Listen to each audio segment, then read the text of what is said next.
In the UK, at the 12-week scan, we're offered the chance to screen our babies for chromosomal conditions. When we talk about screening and testing, we often do so through the lens of individuals. We talk about individual decision making, the decision that women make in particular, and that has various implications. For example, women feeling to blame for the choices that they make one way or the other. So we often talk about it at the level of individual, and that's important, but we also need to recognise that there are kind of wider contexts within which these decisions are being made. Dr Gareth Thomas is a reader in social sciences at Cardiff University. He's published a book of research titled Down Syndrome Screening and Reproductive Politics, Care, Choice and Disability in the Prenatal Clinic. I grew up in Tamworth, and I grew up with someone called Brittany, who's a year younger than me, and Brittany has Down syndrome. Gareth's memories of growing up with his lovely neighbour, Brittany, made him want to understand more about the attitudes around disability in our society.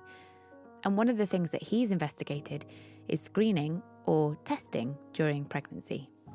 The NHS offers screening for 3 different chromosomal syndromes: Patau syndrome, Edwards syndrome, and Down syndrome. Can you explain what these syndromes are? They're quite different, aren't they? Yes, and I think that's where some of the controversy comes in. And the distinctions that's often made within medicine between Down syndrome, Edwards syndrome and Patau syndrome is through this term called compatibility with life. Edwards syndrome and Patau syndrome are both very serious. Most babies with these conditions will die either before they're born or within the first year of life. But while people with Down syndrome can have complex needs and lifelong physical health problems, when well supported, they can live long, happy, fulfilling lives. Which begs a question. Why then are these 3 tested for? Of all of them, why is it these 3? I think historically it's been conditions which essentially have been detectable. The reason why we screen for them is less about the kind of prognosis, but actually has been done because we can. What I was interested in as part of my study was how do we talk about disability and particularly Down syndrome in these spaces. So I've just been called from the hospital, from the screening department, just to let me know that it's come back as a 1 in 116 chance of having Down syndrome. What I found was that disability wasn't talked about, but it became subsumed by this word risk. We would hear things like, if there's any bad news, we'll let you know.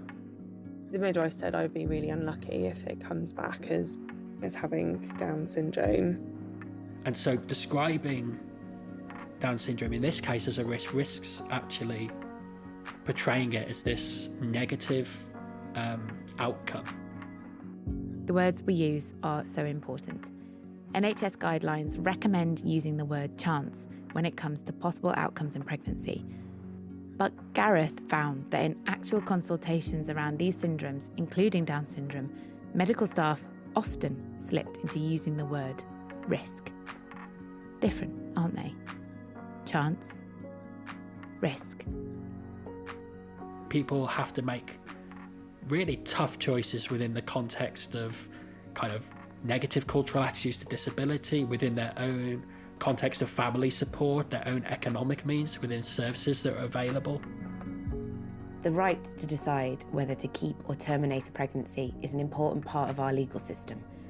But I wonder, as have researchers like Gareth, whether some of those decisions would have been different if we lived in a society that was more accepting of disability. We need to recognise that we are living in a disabled society, and screening and testing are being undertaken in this society.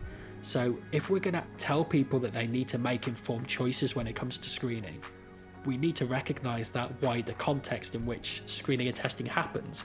We can ask really, like, what true choices do people have when we live in a society that still doesn't truly value disability?